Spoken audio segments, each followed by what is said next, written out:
Hi folks, welcome back to our channel. I'm Carrie. Today I have a few things from the garden I need to put up. If you'll remember in my last video my little guy and I cleaned up a couple of our raised beds. One had onion in it and the other had beets. Well, I picked those yesterday. I cleaned them out. So today I'll show you what I got here. So here's what I'm working with. I think this is a half bushel basket. I bought peaches in it once and I think it was a half bushel.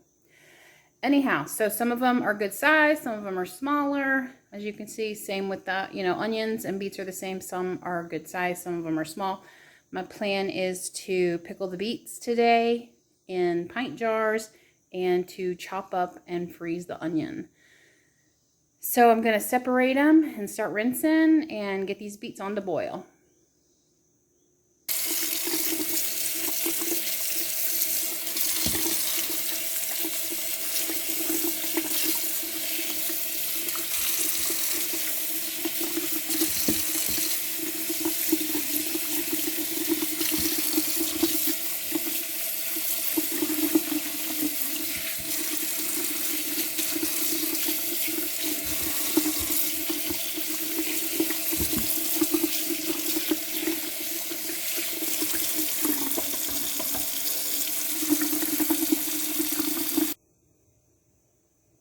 I got my beets in the pan. I had to use 2 pans because that one was a little too full. We got them going, and I don't know how long they'll take to cook. I don't even remember. So we'll see how they do. We're peeling our beets. I've got some that are small that are going to go straight in the jar, and they are right behind his head over here. Not too many yet. I think a lot of the small ones are on the bottom of my pan I've been working through. But here's what we've got so far. I've got a cutting board set up so we can kind of chop them. I chop them into chunks. I don't slice them. We just have chunks. And we are peeling them right now. Got my helper here with me. And check out how easy they are to peel once you boil them. The skins literally slip right off. They are so easy to peel. I have never tried to peel the beet while it's fresh. I don't think I would ever want to. But the skins slip right off once they've been boiled. Occasionally you'll get a beet that is kind of woody, and you won't really be able to tell until you slice into it. And if you listen closely, you'll hear it kind of sounds a little bit crunchy. You hear that a little bit? It doesn't slice smoothly. When you slice into a good beet, you hear nothing. It's really smooth and clean and quiet. But when they're woody, which if they are woody, you're going to taste it. They're going to feel woody in your mouth too. But you can hear it just sounds like it has a little bit of a crunch to it. And I don't know what causes it. It's not based on age or size. These were all planted at the same time. I've had a really small one that was woody. Then I had some bigger ones that were woody. See those fibers sticking out on the end there where I sliced it? That's what I'm cutting through that makes a little crunchy sound. So anyway, we just tossed those. I got a little bowl over there for the chickens. So the chickens will enjoy those. And we will keep the nice, good ones. We're almost done peeling. So I'm adding our ingredients. And this is my grandma's recipe. I love it because she doesn't tell you how many beets you need, like pounds or like nothing. It just tells you the other ingredients, and somehow it works out. I don't know how.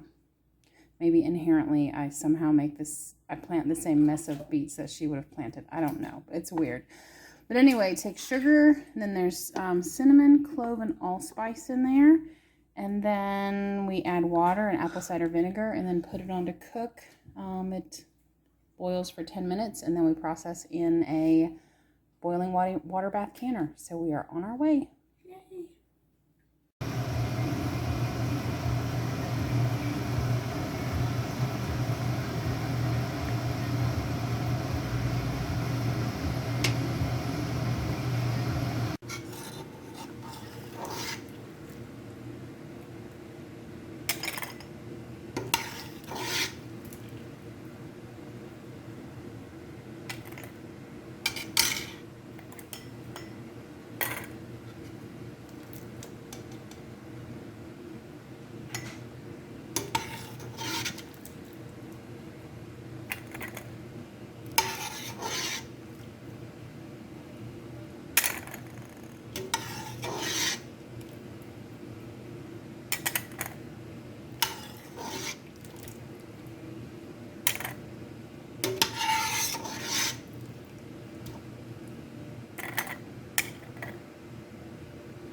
pretty low over here.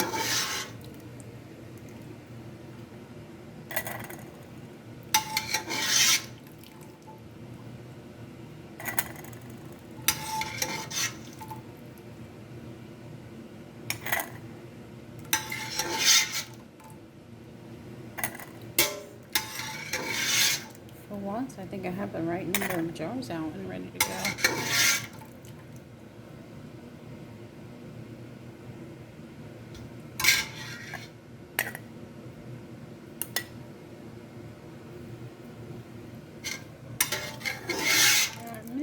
Left in here, not enough for a jar.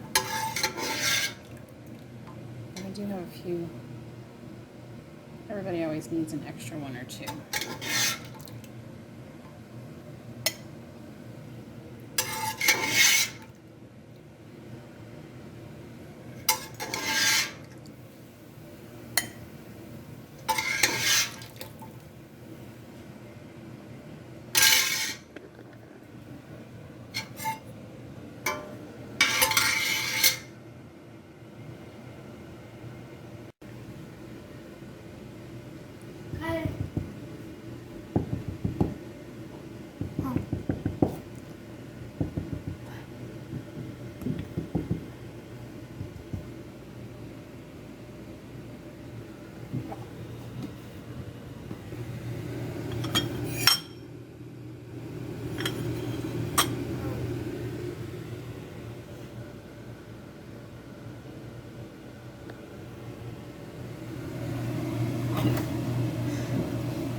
Just gonna keep doing this. You can talk.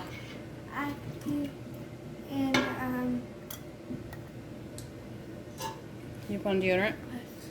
And put on deodorant. What about your hair? Doesn't look like you combed it. Yeah.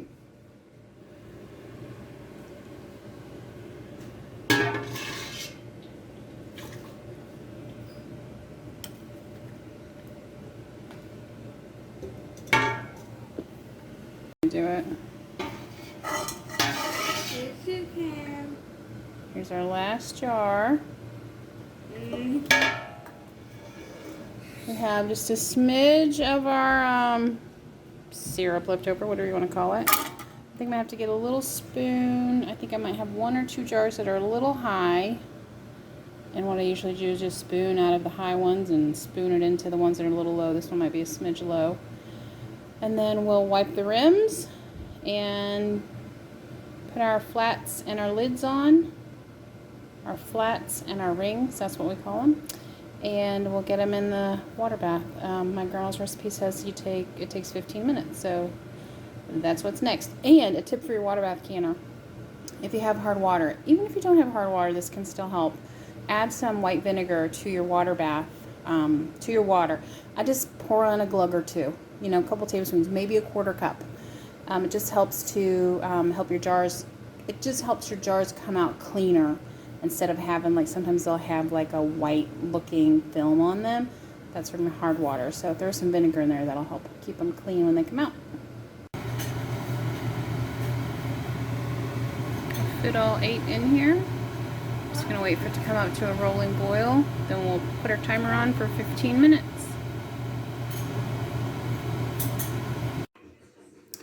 Okay, our beets are done and they're all out of the canner. And they look nice and clean. I'm glad I remember the white vinegar. I don't always remember that. I let them set overnight. And now we'll just twist these lids off. You don't want to store them with your rings on, because if one of them should unseal, but you still have your ring on, that could give you a false seal. So you need to know if your lids unseal. But anyway, I'll get these off and get them labeled and get them put away in the pantry, and hopefully we have time to grow more beets and we'll do another batch. Thanks for joining me today. Appreciate y'all sticking around and canning beets with me, and I hope you have a great day and be well until next time.